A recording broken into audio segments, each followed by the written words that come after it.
അല്ലാഹുവിന്റെ മുന്നിൽ നമസ്കരിച്ചു കൊണ്ടിരിക്കുകയാണ്. ആ സമയത്താണ് ഉമ്മ വന്ന് വിളിക്കുന്ന, മോനെ ജുറൈജ്. അവിടുന്ന് നമസ്കാരത്തിലായത് കാരണം ഉത്തരം കൊടുക്കാൻ കഴിഞ്ഞില്ല. ഉമ്മാടെ മനസ്സ് വേദനിച്ചു. ആ മാതാവ് അവിടെ നിന്നുകൊണ്ട് പറഞ്ഞു, അല്ലാ, ഇവരെ നാണം കെടുത്താതെ നീ മരിപ്പിക്കല്ലേ അല്ലാ.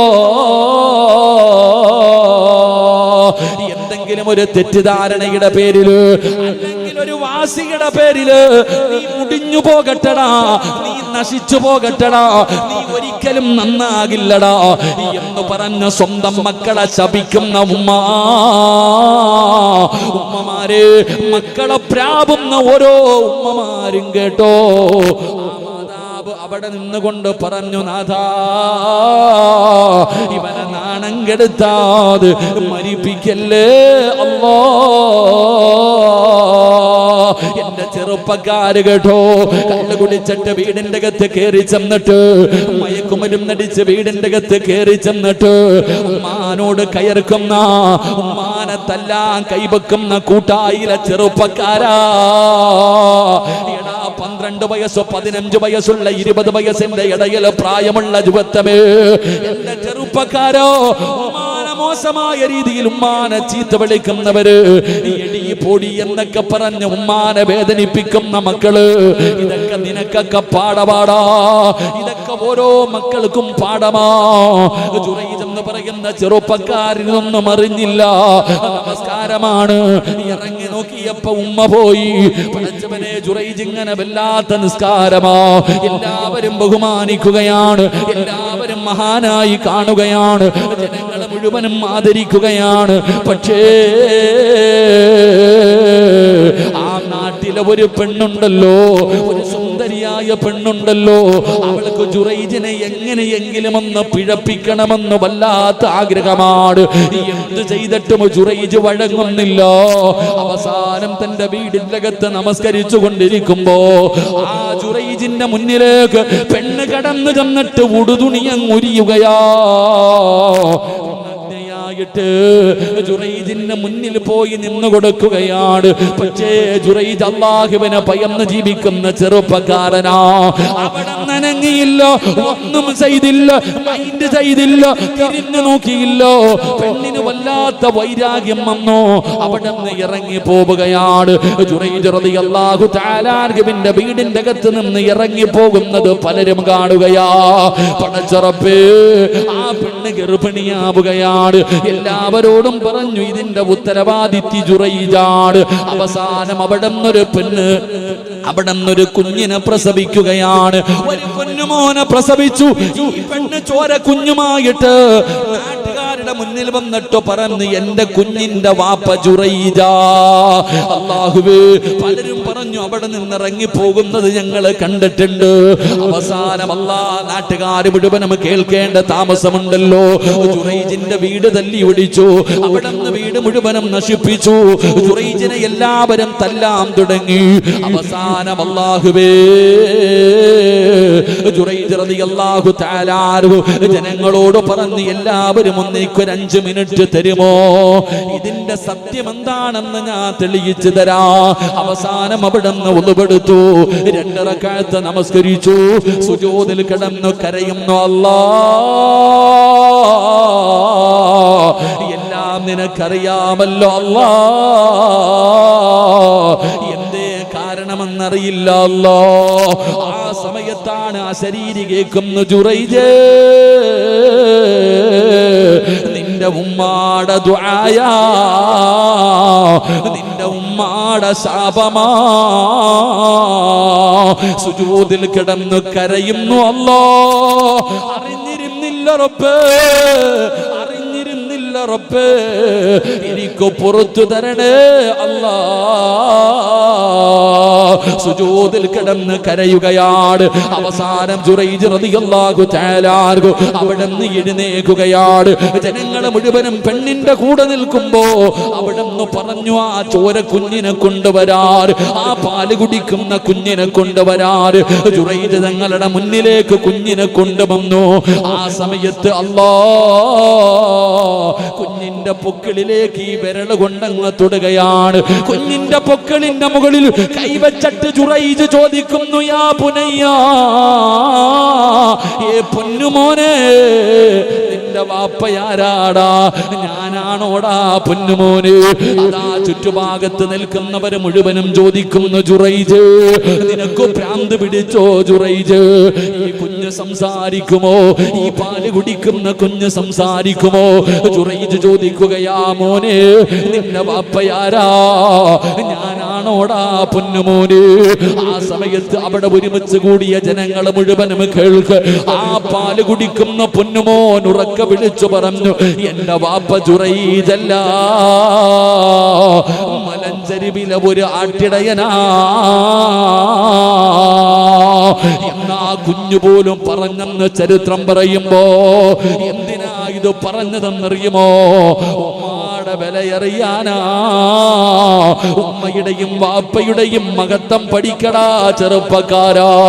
അതുകൊണ്ട് ഭാര്യമാര്, ഇന്നലെ കേറി വന്ന പെണ്ണിന് സ്വന്തം ഉമ്മയെക്കാൾ വില കൊടുക്കുന്ന ഭർത്താവ്, എന്റെ പ്രിയപ്പെട്ടവരെ, ഉമ്മയുടെ മനസ്സ് വേദനിപ്പിക്കരുത്.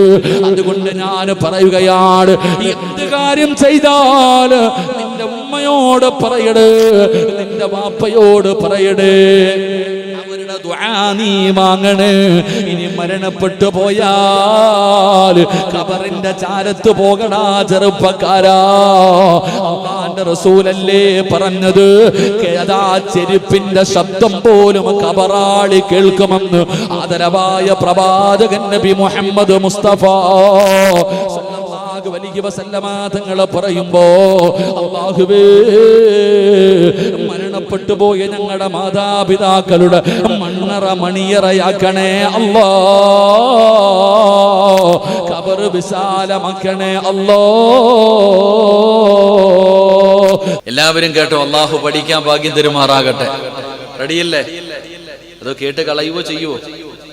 തെങ്ങും താരി ഇരിക്കല്ലേ? ഇപ്പൊ പറ, പറ. എന്താ ഈ തെങ്ങണ്ട ഇത് തലേ വീഴാൻ നോക്ക്, എല്ലാം വളഞ്ഞു നിൽക്കുക, വാരിയല്ലിരിക്കണ പോലെ. ഇതുപോലൊരു വളഞ്ഞ ഇല്ലിൽ നിന്നാണ് നിന്റെ ആമിനായ അള്ളാഹു സൃഷ്ടിച്ചത് കേട്ടാ. അത് ഓർമ്മയാണ് എപ്പോഴും. ഇതിങ്ങനെ തന്നെ നിൽക്കല നല്ലത്. ഇത് നോക്കാൻ നോക്കിയാൽ ഒടിഞ്ഞു പോത്തില്ലേ? ഈ കിട്ടിയിരിക്കണ തെങ്ങിനെ നേരെയാക്കാൻ നോക്കിയത് ഒടിഞ്ഞു പോത്തില്ലേ? പോയില്ലേ? ഒടിഞ്ഞു പോയി. ഇതുപോലെ നിന്റെ ആമിന, നിന്റെ ആമിനായ അള്ളാഹു സൃഷ്ടിച്ചത് ഒരു വളഞ്ഞ എല്ലിൽ നിന്നാ. അതിനങ്ങനെ അങ്ങ് നിർത്തണതാണ് നല്ലത്. കൂടുതൽ വളയ്ക്കുകയും വേണ്ട, കുറച്ച് നോക്കും വേണ്ട കേട്ടാ. അള്ളാഹു നമ്മുടെ കുടുംബ ജീവിതത്തിൽ ബർക്കത്തിക്കുമാറാകട്ടെ. അതുകൊണ്ട് ചെറുപ്പക്കാരോട് ഇല്ല, ജുറൈജ് എന്തേടാ? ജുറൈജ് ഇല്ലേ? ജുറൈജ് എന്ത്? ഓൻ പോയി. ഓനും പെണ്ണ് കിട്ടിയിട്ടുണ്ട്. ആ പെണ്ണിനെ വിളിച്ചോണ്ട് വന്നോന്ന് അറിയാനായിരുന്നു. കൊണ്ടുവന്നിട്ടില്ല. ജുറൈജ് നിങ്ങളുടെ കേട്ട ബന്ധമില്ലേ അപ്പ? ജുറൈജ് പെണ്ണിനെ വിളിച്ചോണ്ട് വന്നാ? അവൻ ഫോണാന്ന് തോന്നാ, വിളിച്ചോണ്ട് വന്നില്ല. കെട്ടിയ പെണ്ണുമ്പിള്ളെ അവിടെ നിർത്തിയിട്ട് നടക്കാം. നിന്റെ ഉമ്മായി വന്ന് കാണണമെന്നിരിക്കുക. മാഷാ അല്ലാഹ്. ഇന്ന് ഞാൻ അവിടെ ഒരു വീട്ടിൽ നിന്നപ്പോൾ ഒരു പാവപ്പെട്ട ചെറുപ്പക്കാരൻ എന്നോട് പറഞ്ഞു, ഉസ്താദെ വയല് പറയുമ്പോ എന്റെ പെണ്ണുപിള്ള വീട് ഇവിടാന്ന്. ഞാൻ ആ ചെറുപ്പക്കാരൻ പറഞ്ഞത്, എന്റെ ഭാര്യയുടെ വീട് ഈ നാട്ടിലാ, ഉസ്താദ് ഒന്ന് പറയണേന്ന്.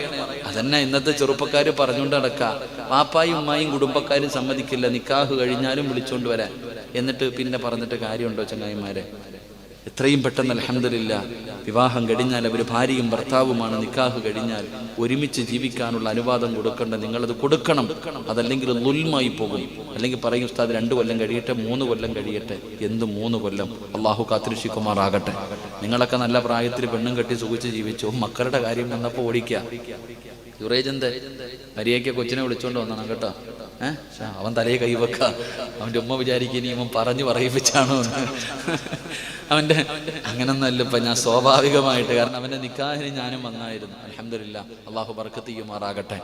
എന്റെ പ്രിയമുള്ള സഹോദരങ്ങളെ, 3 കാര്യം അള്ളാഹുവിന്റെ റസൂൽ സല്ലല്ലാഹു അലൈഹി വസല്ലമ തങ്ങൾ പറയുകയാ.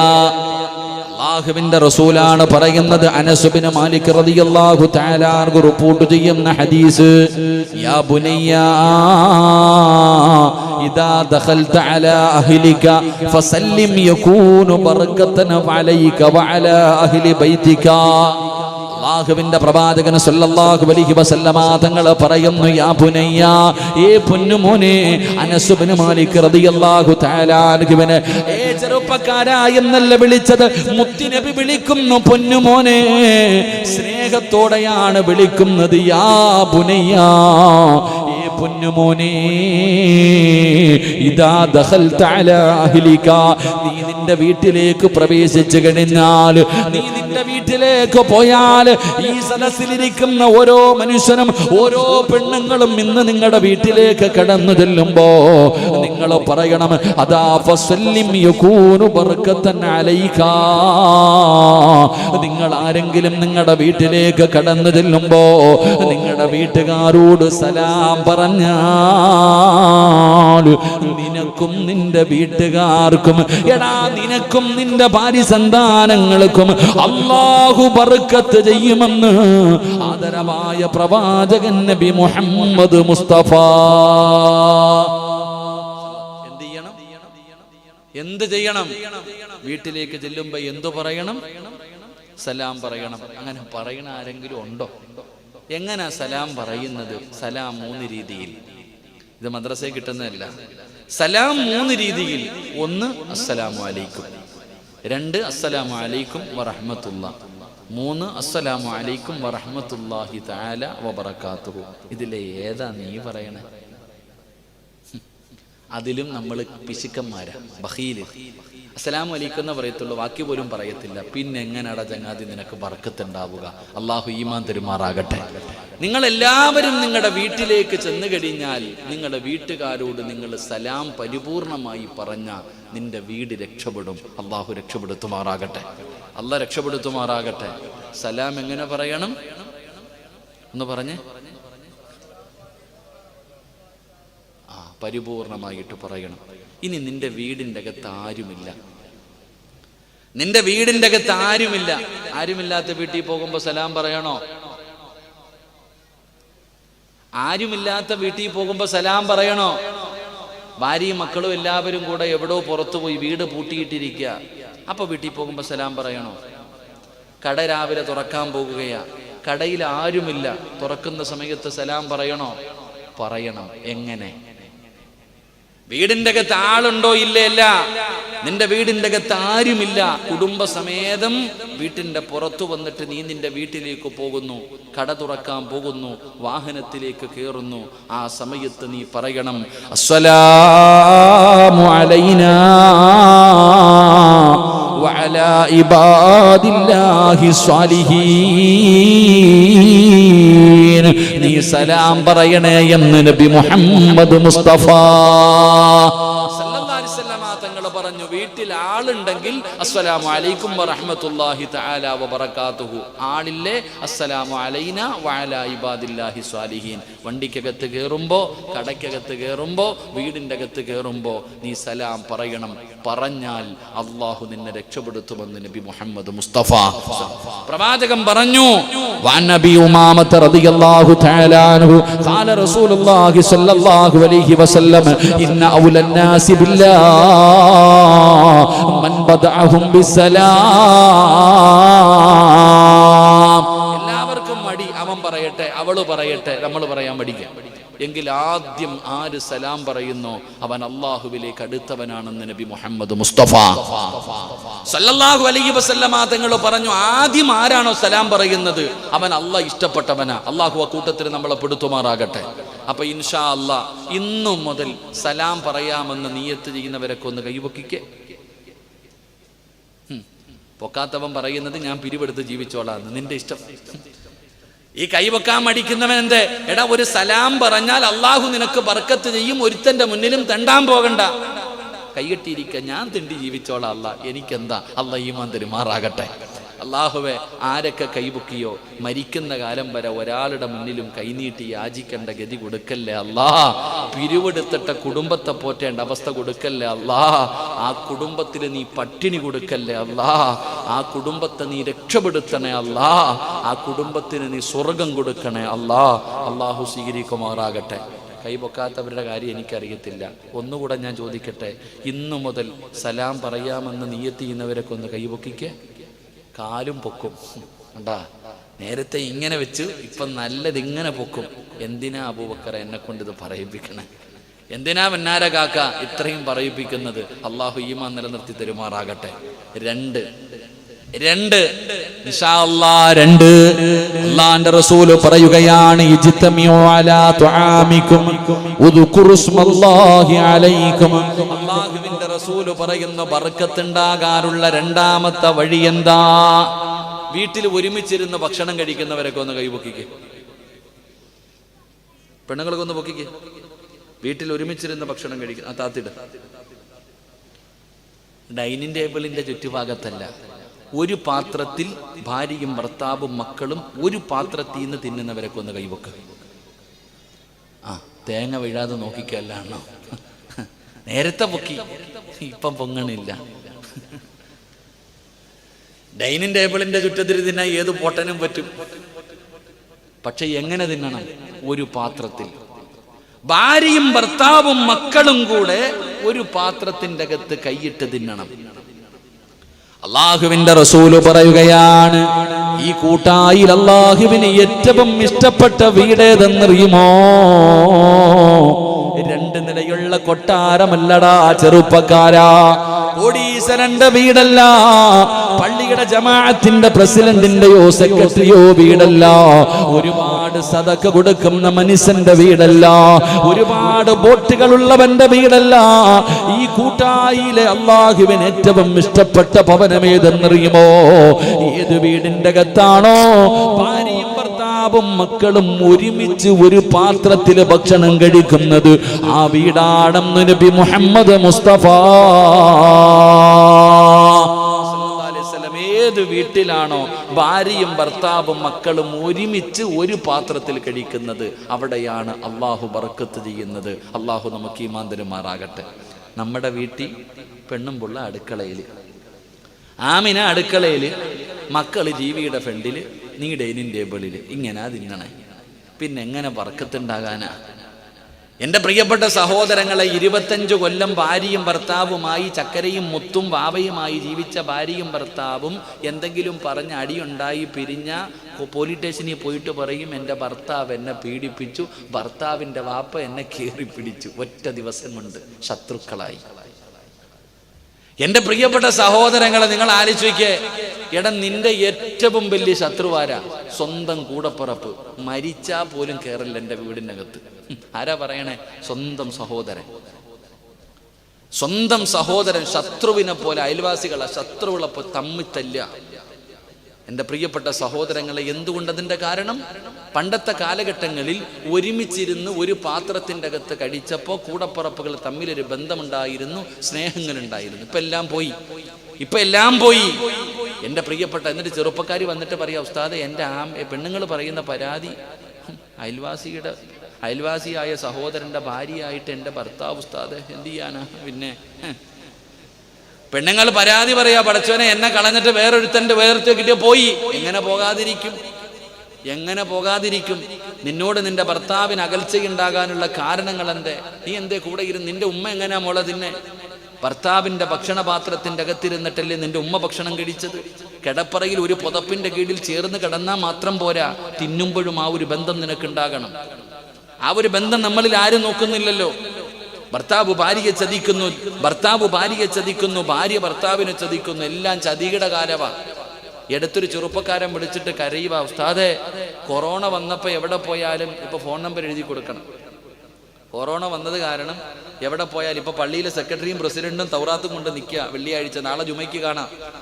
നാളെ ജുമയ്ക്ക് പോകുമ്പോ കാണാം, കിതാബും വെച്ചോണ്ട് നിൽക്കുക. സെക്രട്ടറി ഇങ്ങനെ ബുക്കും വെച്ചോണ്ട് നിൽപ്പുണ്ട്. എന്താ പേര്? സിറാജ്. Phone number. എന്നിട്ട് ഇങ്ങോട്ട് മാറ്റി നിർത്തിയിട്ട് പ്രസിഡന്റ് മറ്റേ സാധനം നെറ്റി വെച്ചിട്ട് നിൽക്കി നോക്കുക, പനിയുണ്ടോന്ന്. നല്ല ജോലിയാ ഇപ്പം. അല്ല ആരാ? പൈസ കൊടുത്തിട്ട് കയറിയതല്ലേ, അനുഭവിക്കട്ടെ. പള്ളിയുടെ അധികാരം സെക്രട്ടറിയും പ്രസിഡന്റും ആകാൻ വേണ്ടി കള്ള വോട്ട് പിടിച്ചിട്ടും വളഞ്ഞ വഴിയിലൂടെ കടന്നിട്ടല്ലേ ഇപ്പൊ രാഷ്ട്രീയം പോലെയല്ലേ പള്ളിയുടെ അധികാരമൊക്കെ. അങ്ങനെ ഇരുന്ന് കറങ്ങുന്ന കസേരയിൽ ഇരുന്ന് കറങ്ങിക്കൊണ്ടിരുന്ന പ്രസിഡന്റിന് ഇപ്പൊ ജോലി, ഇപ്പൊ പനിയുണ്ടോ എന്ന് നോക്കല, ഗവൺമെന്റ് ആശുപത്രിയിലെ ജോലിയാ, നല്ല ജോലിയാ. ഇപ്പൊ അങ്ങനെ തന്നെ അള്ളാഹു ഈമാൻ തരുമാറാകട്ടെ. ഇവിടെ എങ്ങനെയാണെന്ന് എനിക്കറിയില്ല, ഇവിടെയും കാണുമില്ലേ ഉസ്താദ് പരിശോധന? നമ്മളൊക്കെ ഹദീസിൽ പഠിച്ചിട്ടുണ്ട്, വെള്ളിയാഴ്ച പള്ളി വരുന്നവരുടെ പേരെഴുതാൻ മലക്കുകളുണ്ടെന്ന്. ഇപ്പം മലക്കുകളല്ല, സെക്രട്ടറി പ്രസിഡന്റുവാ. നല്ല ജോലിയാ. എൻ്റെ പ്രിയപ്പെട്ട സഹോദരങ്ങളെ, ഞാൻ പറഞ്ഞു വന്നത്, ഇൻഷാ അല്ലാഹ് നിങ്ങൾ കുഴിമന്തി കഴിക്കാൻ ഏതെങ്കിലും ഹോട്ടലിൽ പോകും, ഒരു വലിയ പാത്രം കണ്ടിട്ടുണ്ടാ? അങ്ങനെ ഒരു പാത്രം വീട്ടിൽ വാങ്ങിച്ചു വെച്ചോ.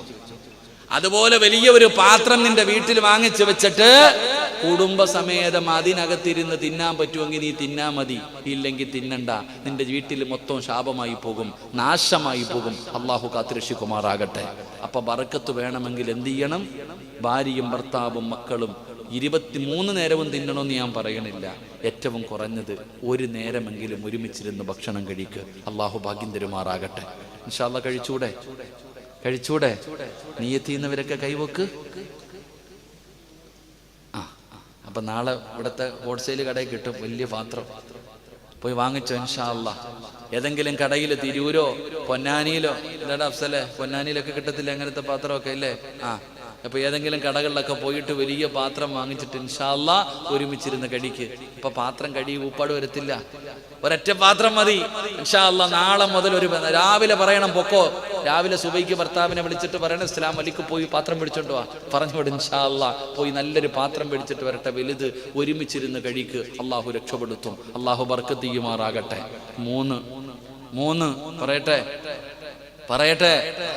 മൂന്നാമത്തെ കാര്യം, അല്ലാഹുവിന്റെ റസൂൽ സല്ലല്ലാഹു അലൈഹി വസല്ലമ തങ്ങൾ പറയുകയാ, ബർക്കത്ത് വേണോ? ഭക്ഷണം കഴിച്ചു കൊണ്ടിരിക്കുന്ന സമയത്ത് താഴെ വീഴുന്ന ഭക്ഷണമുണ്ടല്ലോ, ശ്രദ്ധിച്ചു കേൾക്കടാ ചെറുപ്പക്കാരാ.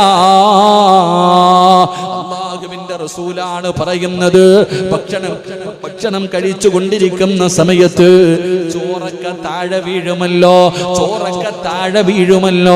ആ താഴെ വീണതാണ് നീ എടുത്ത് കഴിക്കേണ്ടത്. ആ താഴെ വീണ ഭക്ഷണമുണ്ടല്ലോ, അത് ഇടത് കൈ കൊണ്ടെടുത്ത് വൃത്തിയാക്കിയിട്ട് പാത്രത്തിലിട്ടിട്ട് വാരി കഴിക്കടാ. അല്ലാഹു അതിൽ ബർക്കത്ത് വെച്ചിട്ടുണ്ടെന്ന് നബി മുഹമ്മദ് മുസ്തഫ സല്ലല്ലാഹു അലൈഹി വസല്ലമ തങ്ങൾ പറഞ്ഞു തരുമ്പോ നമ്മൾ അങ്ങനല്ല, താഴെ വീണ ഭക്ഷണം തിരിഞ്ഞു പോലും നോക്കാറില്ല. ഭക്ഷണം തിരിഞ്ഞു നോക്കാറില്ല, അത് വേസ്റ്റാണല്ലോ. എന്റെ പ്രിയപ്പെട്ടവര്, മഹാനായ നബി മുഹമ്മദ് മുസ്തഫ സല്ലല്ലാഹു അലൈഹി വസല്ലമ തങ്ങള് അല്ലാഹുവിന്റെ പ്രവാചകൻ ഒരു ദിവസം ആയിഷ ബീബി റളിയല്ലാഹു തആല അൻഹയുടെ വീട്ടിലേക്ക് കടന്നു വരുമ്പോ ആയിഷ ബീബി ഭക്ഷണം കഴിക്കുകയാണ്. അല്പം ഭക്ഷണം താഴെ കിടക്കുകയാ. അല്ലാഹുവിന്റെ പ്രവാചകന്റെ മുഖമൊക്കെ വല്ലാതെ വാടുകയാണ്. അല്ലാഹുവിന്റെ റസൂലിന്റെ മുഖമങ്ങ് വാടുകയാണ്. ആയിഷ, താഴെ കിടക്കുന്ന ഭക്ഷണം എടുത്ത് കഴിക്കുക ആയിഷ. എന്നിട്ട് റസൂലുള്ള പറഞ്ഞത് എന്തെന്നറിയുവോ? എന്തേ നിന്റെ വീട് നശിച്ചു പോയത്? എന്തേ നിന്റെ വീടിന്റെ അകത്ത് ദാരിദ്ര്യം വന്നത്? എന്തുകൊണ്ടാണ് അല്ലാഹു നിന്നെ തകർത്ത് കളഞ്ഞത്? അതിന്റെ കാരണം എന്തെന്നറിയുമോ? ആ താഴെ വീണ ഭക്ഷണത്തെ നിന്ദിച്ചത് കൊണ്ടാ. എടാ കോടീശ്വരനായ നീ ഇന്ന് ലക്ഷങ്ങളുടെ കടക്കാരനാകാനുള്ള കാരണം എന്തെന്നറിയുവോ? അല്ലാഹു ചെയ്ത നിഅമത്തിനെ നിന്ദിച്ചത് കൊണ്ടാ. ഒരു നേരത്തെ അന്നത്തിന് വകയില്ലാത്ത എത്രയോ പാപങ്ങൾ ഈ ഭൂമിയിലുണ്ടടാ. അപ്പൊ താഴെ വീണ ഭക്ഷണം അല്ലാഹു നിനക്ക് ചെയ്ത നിഅമത്തല്ലേ? ഭക്ഷണം അല്ല തന്നതല്ലേ? അല്ല തന്നതിനെ നിന്ദിക്കാൻ പാടുണ്ടോ? അല്ല തന്നതിനെ നീ നിന്ദിച്ചപ്പോ ലൈന ശകർതും ലഅസീദന്നകും വലൈന കഫർതും മിൻ അദാബി ലശദീദ്. നിന്ദിച്ചാൽ അല്ല വെറുതെ വിടില്ല. അല്ല അതിനെ നിന്ദിച്ചാൽ നിന്നെ വെറുതെ വിടില്ലടാ. നിന്റെ നാശത്തിന്റെ കാരണം ആ താഴെ വീണ ഭക്ഷണത്തെ നിന്ദിച്ചത് കൊണ്ടാ. അതുകൊണ്ടാ റസൂലുള്ള പറഞ്ഞത്, പാത്രത്തിൽ നിന്ന് കഴിക്കുന്ന ഭക്ഷണമല്ല, ആ കഴിക്കുന്ന ഇതിന്റെ ഇടയിൽ താഴെ വീണ ഭക്ഷണം അത് നീ കഴിക്കണേ. അല്ലാഹു അതിൽ ബർക്കത്ത് വെച്ചിട്ടുണ്ട്. അതിനെ നിന്ദിച്ചാൽ നിന്റെ വീടിന്റെ അകത്ത് നാശമാ. ഇനിയെങ്കിലും പഠിച്ചോ പെങ്ങള്. ഒറ്റയ്ക്കല്ല മക്കൾക്ക് ഭക്ഷണം കൊടുക്കേണ്ടത്. എല്ലാവരും കൂടെ ഒരുമിച്ചിരുന്ന് കഴിച്ചാൽ ഒരാള് ബാക്കി വെച്ചാലും മറ്റൊരാള് കഴിക്കുമല്ലോ. ഭക്ഷണം താഴെ വീണാ പറയണം എടുക്കടാ. വാപ്പ പറയണം എടുക്കടോ. പറയണം താഴെ വീണ ഭക്ഷണം എടുത്ത് പാത്രത്തിന്റെ അകത്ത് തിരിച്ചിട്ടിട്ട് വാരി കഴിക്കാൻ പറ. അല്ലാഹു നിനക്ക് ബർക്കത്ത് ചെയ്യുമെന്ന് നബി മുഹമ്മദ് മുസ്തഫ സല്ലല്ലാഹു അലൈഹി വസല്ലമ തങ്ങൾ പറയുമ്പോ, എന്റെ പ്രിയമുള്ളവര്, ഭക്ഷണത്തെ നിന്ദിക്കരുത്, ഭക്ഷണത്തിനെ നിന്ദിക്കരുത്. ഭക്ഷണത്തെ നിന്ദിക്കലെന്ന് പറഞ്ഞാൽ എന്താ? ഞാൻ നിർത്തുകയാ. താഴെ വീണ ഭക്ഷണത്തിലാണ് ബർക്കത്ത്, അതെടുത്ത് കഴിക്ക്, അല്ലാഹു നിനക്ക് ബർക്കത്ത് ചെയ്യുമെന്ന് നബി മുഹമ്മദ് മുസ്തഫ. ഭക്ഷണത്തെ നിന്ദിക്കലെന്ന് പറഞ്ഞാൽ നമുക്കൊരു സ്വഭാവമുണ്ട്. ഭക്ഷണം നമ്മളെ കാത്തിരിക്കാൻ പാടില്ല. നേരത്തെ വിളമ്പി ഡൈനിങ് ടേബിളിന്റെ മുന്നിൽ വെച്ചിട്ടുണ്ട്, നീ ചെല്ലുമ്പോ തിന്നാൻ. എൻ്റെ താത്താമാരോട് പറയുന്നു, ഒരിക്കലും നീ വിളമ്പി വെക്കരുത്. ഒരിക്കലും നിന്റെ വീടിന്റെ അകത്ത് ഭക്ഷണം നേരത്തെ വിളമ്പി വെക്കരുത്. നിന്റെ ഭർത്താവ് ഡൈനിങ് ടേബിളിൽ വന്ന് കാത്തിരിക്കണം. ഭക്ഷണത്തെ നേരത്തെ അവിടെ വിളമ്പി വെച്ചാൽ അത് ഭക്ഷണത്തിന് നിന്ദിക്കല. അല്ലാഹു കാക്കുമാറാകട്ടെ. ഇപ്പൊ പറഞ്ഞപ്പോൾ ഭർത്താക്കന്മാർക്ക് കൊള്ളും.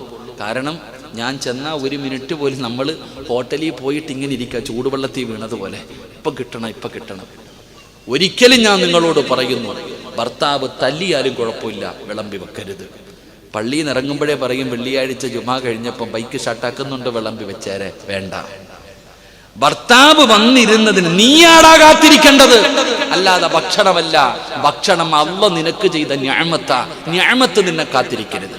നീ വീട്ടിൽ പോയി ഇരുന്നതിന് ശേഷം നിന്റെ മുന്നിൽ വരണം. അതിനാ ബർക്കത്ത്, അതിലാണ് ബർക്കത്ത്. ഒരിക്കലും എൻ്റെ സഹോദരിമാരോട് പറയുന്നു, ഇനി ഉസ്താദന്മാരാണെങ്കിലും ഉസ്താദന്മാർ വരുന്നെന്ന് കേൾക്കുമ്പോൾ നേരത്തെ വിളമ്പി അങ്ങ് വെക്കും. കാരണം ഉസ്താദന്മാർ വന്നു കഴിഞ്ഞാൽ പിന്നെ ആ വിളമ്പല് വേണ്ട, ഇന്നത്തോടെ നിർത്തിക്കോ. ഉസ്താദ് വരും, തിന്നും പോകും, നിനക്ക് ബർക്കത്ത് വേണം. അതുകൊണ്ട് ഞാൻ എൻ്റെ ഭർത്താക്കന്മാരോട് പറയുന്നു, നീ ഭക്ഷണത്തെ കാത്തിരിക്കണം. ഭക്ഷണം നിന്നെ കാത്തിരുന്നാൽ, അത് നിന്ദിച്ചാൽ അല്ലാഹു നിന്നെ വെറുതെ വിടത്തില്ല. അല്ലാഹു കാക്കുമാറാകട്ടെ. ആമീൻ പറ. അതെന്തോ എവിടോ കൊണ്ടെന്ന് തോന്നുന്നു. ഇനി ഞാൻ അവളുടെ മുന്നിൽ പോയിട്ട് ഒച്ചാനിച്ചിരിക്കണം, ആമിന ആമിന ആമിന ഇരിക്കണം. നിന്റെ ഭാര്യയല്ലേ, വേലക്കാരിയെ നിർത്തിയ എത്ര കൊടുക്കണം? മാസം വീട്ടിൽ ചോറ് വെക്കാൻ ഒരു വേലക്കാരിയെ നിർത്തിയ എത്ര കൊടുക്കണം? 20 കൊല്ലം കൊണ്ട് ആ സാധു വെച്ചു വിളമ്പി തരുന്നുണ്ട്. നീ കുത്തുവാക്കും ചീത്തയല്ലാതെ എന്തെങ്കിലും ആ പാവത്തിന് കൊടുത്തിട്ടുണ്ടോ? കെട്ടിയ പെണ്ണങ്ങാണം മാസവാടക ചോദിച്ചാൽ നമ്മളൊക്കെ എത്തിങ്കാനയിലാകും. അല്ലാഹു കാക്കുമാറാകട്ടെ. കാക്കുമാറാകട്ടെ. എൻ്റെ പ്രിയപ്പെട്ട സഹോദരങ്ങൾ, അതുകൊണ്ട് എൻ്റെ പ്രിയപ്പെട്ടവരോട് ഞാൻ ഓർമ്മപ്പെടുത്തുന്നു, ബർക്കത്ത് വേണോ? 3, താഴെ വീണ ഭക്ഷണത്തെ നിന്ദിച്ച നിനക്ക് നാശം, അതെടുത്ത് കഴിച്ച നിന്റെ കുടുംബത്തിന് ബർക്കത്ത്. അല്ലാഹു ഭാഗ്യം തരുമാറാകട്ടെ. ഏറ്റവും കൂടുതൽ കാരണം, ഉമ്മ ഒരു പാത്രത്തിൽ, മോനൊരു പാത്രത്തിൽ, എല്ലാം പകുതി വെച്ചിട്ട് പോകും, എടുത്തങ്ങ് കളയും. അങ്ങനെ ചെയ്യരുത്. ഒരു പാത്രത്തിലാണെങ്കിൽ ഒരാൾ കഴിച്ചില്ലെങ്കിൽ അടുത്ത ആൾ കഴിക്കും. താഴെ വീണാൽ എടുത്തിട്ട് കൊടുക്കും, ആരെങ്കിലും കഴിക്കും. അവിടെയാ എൻ്റെ പ്രിയപ്പെട്ട സഹോദരങ്ങൾ. അപ്പൊ ഇൻഷാ അല്ലാഹ് നാളെ മുതൽ ഒരുമിച്ചിരുന്ന് ഭക്ഷണം കഴിക്കും. താഴെ വീണ ഭക്ഷണം എടുത്ത് കഴിക്കും ഇൻഷാ അല്ലാഹ്. കൈവക്ക്. നീ വിചാരിച്ച ഓസിന് കിട്ടുമെന്ന് ഇപ്പൊ മനസ്സിലായോ? കടലിൽ നിന്ന് മീൻ കിട്ടാത്തതിന്റെ കാര്യം മനസ്സിലായോ? ആവശ്യത്തിന് മത്സ്യമുണ്ട്. നീ ഇറങ്ങി വലയും കൊണ്ട് അങ്ങോട്ട് ഇറങ്ങിയാൽ മതി, വള്ളമൊന്നും വേണ്ട. നേരെ വള്ളത്തിലൊന്നും ഇല്ലാതെ അങ്ങോട്ട് ഇറങ്ങി നോക്ക്. അള്ളാഹു നിങ്ങൾക്ക് ബർക്കത്ത് ചെയ്യുമാറാകട്ടെ. അള്ളാഹു ബർക്കത്ത് ചെയ്യുമാറാകട്ടെ. അതുകൊണ്ട് പരിശുദ്ധമായ റജബ് മാസം അള്ളാഹുവിന്റെ റസൂൽ സല്ലല്ലാഹു അലൈഹി വസല്ലം തങ്ങൾ പറഞ്ഞു, റജബിന്റെ ആദ്യത്തെ വെള്ളിയാഴ്ച രാവ് ഇന്നത്തെ ദിവസത്തിനൊരു മഹത്വമുണ്ട്. എൻ്റെ പ്രിയമുള്ളവരെ, അള്ളാഹുവിന്റെ പ്രവാചകൻ സല്ലല്ലാഹു അലൈഹി വസല്ലം തങ്ങൾ പറഞ്ഞു, പാപങ്ങൾ മുഴുവനും പൊറുക്കുന്ന ദിവസമായി ഇന്നത്തെ ദിവസം. ഒരു നല്ല കാര്യം ചെയ്താൽ നമ്മുടെ ജീവിതത്തിൽ ഇന്ന് വരെ ചെയ്തത് മുഴുവനും അള്ളാഹു പുറത്തു തരും. അള്ളാഹു പുറത്തു തരുമാറാകട്ടെ. ഒരു കാര്യം ഞാൻ പറഞ്ഞുതരാം. ഇൻഷാ അല്ലാഹ് ചെയ്യുമോ? ഉറക്കെ പറ, ഇൻഷാ അല്ലാഹ് ചെയ്യുമോ? ഇൻഷാ അല്ലാഹ് ഖുൽ ഹുവല്ലാഹു അഹദ് സൂറത്തുൽ ഇഖ്ലാസ് അറിയുന്നവരൊക്കെ കൈപൊക്കിക്ക്. പൊക്കടാ ചങ്ങായിമാരെ, പൊക്കടാ. എല്ലാവർക്കും അറിയാലോ. 100 പ്രാവശ്യം ഇന്നത്തെ രാത്രി ഓതണം. ഇതോടാ സൈക്കിളിന്റെ കാറ്റൂരി വിട്ട പോലെ ശ്വാസം വിടുന്നളഞ്ഞ് 100 പറഞ്ഞപ്പോഴേ അവനങ്ങ് ഇങ്ങനെ ഇതാണ് പഠിച്ചാണ്. സൂറത്തുൽ ഇഖ്ലാസ് റജബിന്റെ ആദ്യത്തെ വെള്ളിയാഴ്ച രാവ. ഇന്ന് നിങ്ങൾ ആരെങ്കിലും 100 പ്രാവശ്യം സൂറത്തുൽ ഇഖ്ലാസ് ഓതിയാൽ നിങ്ങളുടെ പാപം അല്ലാഹു പുറത്തു തരും. ഇന്ന് നിർബന്ധമായിട്ട് നിങ്ങൾ ഓതണം. അല്ലാഹു ഭാഗ്യം തരുമാറാകട്ടെ. 100 പ്രാവശ്യം 15 മിനിറ്റ് മതി ഒന്നിരുന്നാൽ. നിങ്ങൾ വിചാരിക്കുക എളുപ്പമാണ്, പാടാന്നില്ല, എളുപ്പമാ. 15-20 മിനിറ്റ് നിങ്ങൾ വേണമെന്ന് വിചാരിച്ചാൽ ഇന്ന് വഴുത് കഴിഞ്ഞ് ഇവിടെ നിന്ന് നിങ്ങളുടെ വീടെത്തുന്നത് വരെ സംസാരിക്കരുത്. നിങ്ങൾ ഓരോ ആണും ഓരോ പെണ്ണും ഇന്ന് വഴുത് കഴിഞ്ഞിട്ട് ഇവിടെ നിന്ന് നിങ്ങളുടെ വീടെത്തുന്നതിന് മുമ്പ് നിങ്ങൾ എണ്ണിക്കോ 100 പ്രാവശ്യം സൂറത്തുൽ ഇഖ്ലാസ് നിങ്ങൾ ഓതിയാൽ അൽഹംദുലില്ലാ, ആരുടെ ഇറച്ചി തിന്നണ്ട, രക്ഷപ്പെട്ടു. ഏഷണിയില്ല, പരദൂഷണമില്ല, ഒന്നുമില്ല. അൽഹംദുലില്ലാ. ഇവിടെ നിന്ന് വീടെത്തുന്നത് വരെ നടന്നു പോകുന്ന വഴിയിൽ പ്രസംഗിച്ച സിറാജിനെ കൊല്ലാൻ നിൽക്കാതെ അൽഹംദുലില്ലാ സൂറത്തുൽ ഇഖ്ലാസ് ഓതിക്കൊണ്ടുപോ. 100 തികയ്ക്ക് നിന്റെ പാപങ്ങൾ മുഴുവനും അല്ലാഹു പുറത്തു തരും. അല്ലാഹു നമുക്ക് ഈമാൻ തരുമാറാകട്ടെ. അതുകൊണ്ട് ഇൻഷാ അല്ലാഹ് നമ്മളെല്ലാവരും കൂടെ ഒരു പ്രാവശ്യം ഓതിയാൽ തന്നെ 100-ൽ കൂടുതലായി. നമ്മളെല്ലാവരും ഇരിക്കുന്നത് എന്തായാലും അൽഹംദുലില്ലാ ഒരു 500 എണ്ണം ഉണ്ട്. ഒരു 500 ഇഖ്ലാസ് നമുക്ക് ഒറ്റവട്ട ഓതിയാൽ തന്നെ തികയ്ക്കാം. അപ്പൊ ഇൻഷാ അല്ലാഹ് നമുക്ക് ഒരു പ്രാവശ്യം സൂറത്തുൽ ഇഖ്ലാസ് ഓതിയിട്ട് അള്ളാഹുടെ മുന്നിൽ ദുആ ചെയ്ത് പിരിയാം. അള്ളാഹു നമ്മുടെ ദുആ സ്വീകരിക്കുമാറാകട്ടെ.